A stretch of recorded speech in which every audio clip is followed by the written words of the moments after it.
என்னங்க? ஏய் லூசுங்களா, ஏண்டி அழுவுறீங்க?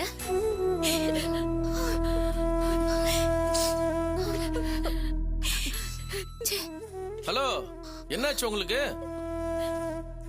உங்க 3 பேரையும் பார்த்தா எப்படி இருக்கு தெரியுமா? மிஸ் வேர்ல்ட் காம்படிஷன்ல ஜெயிச்ச